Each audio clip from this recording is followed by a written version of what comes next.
Headlines 24 में आपका स्वागत है। मैं हूं शहाना खान। आइए शुरू करते हैं आज की हेडलाइंस के साथ।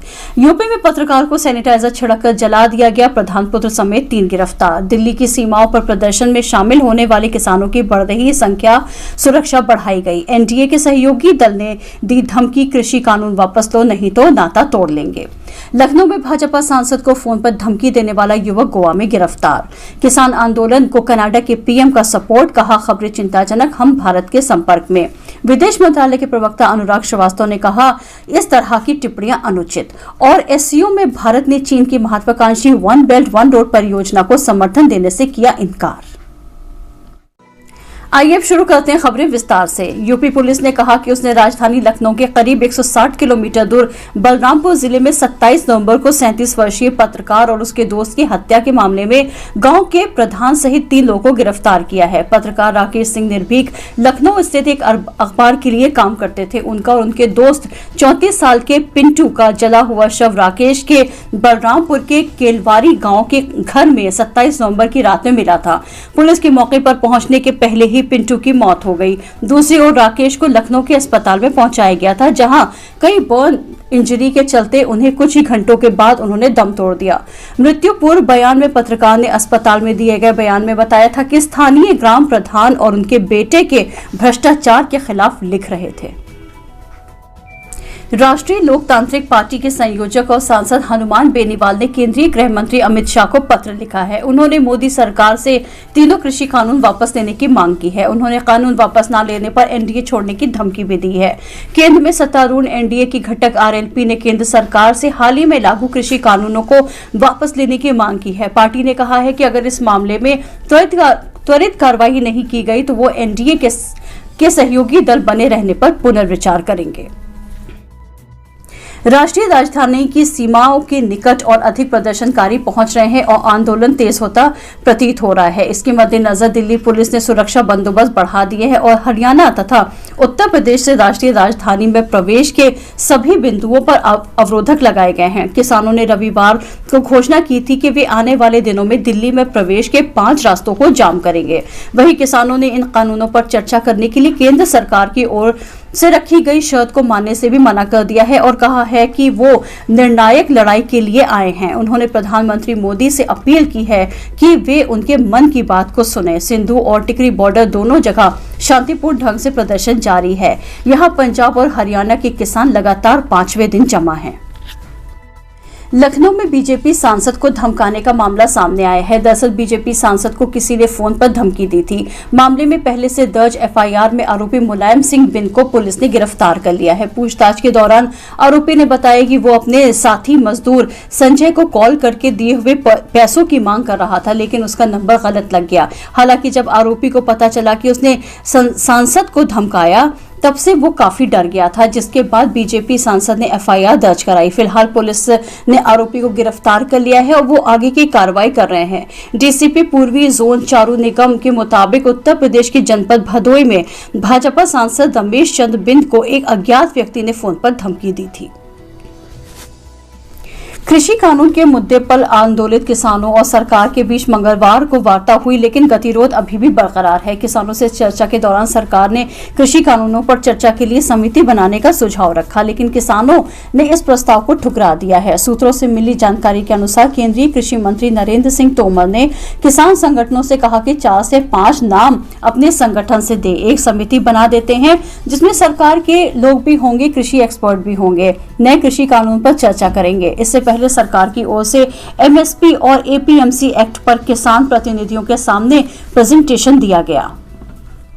बिहार में अपराधियों के हौसले 7वें आसमान पर है। आए दिन हत्या, लूट, डकैती से लगता है कि बिहार अब अपराधियों के लिए सेफ जोन बन गया है। अभी ताजा मामला सिवान से है, जहां एक कलयुगी सन की हत्यारे ने अपनी पत्नी और 5 बच्चों की टांगें काट डाली। यही नहीं, आरोपी का कहना है कि मेरे शरीर पर भूत सवार हो गया है और लगा कि जो सामने आए उसे मार देना। दरअसल घटना सिवान जिले के भगवानपुर थाना क्षेत्र के बल्हा अली मर्दनपुर की है, जहाँ एक सन की पिता ने अपनी पत्नी और 5 बच्चों की टांगें काट डाली।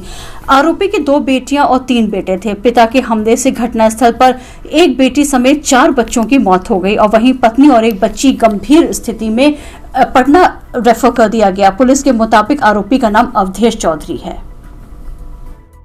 सिद्धार्थनगर जिले में संगठन निर्माण के अंतर्गत कांग्रेस पार्टी के प्रदेश अध्यक्ष अजय कुमार लल्लू पहुंचे। इस मौके पर जनता से सीधे संवाद किया, साथ ही लोगों से के बीच पहुंच कांग्रेस की नीतियों को बताया। कांग्रेस पार्टी के ब्लॉक में गांव तक संगठन मजबूत करने का कार्यकर्ताओं से आह्वान किया। बाद में मीडिया से बात करते हुए अजय कुमार लल्लू ने कहा कि हमारी पार्टी 31 दिसंबर तक 60,000 ग्राम पंचायत में अपना संगठन खड़ा करेगा और ग्राम पंचायत का चुनाव मजबूती के साथ लड़ेगी।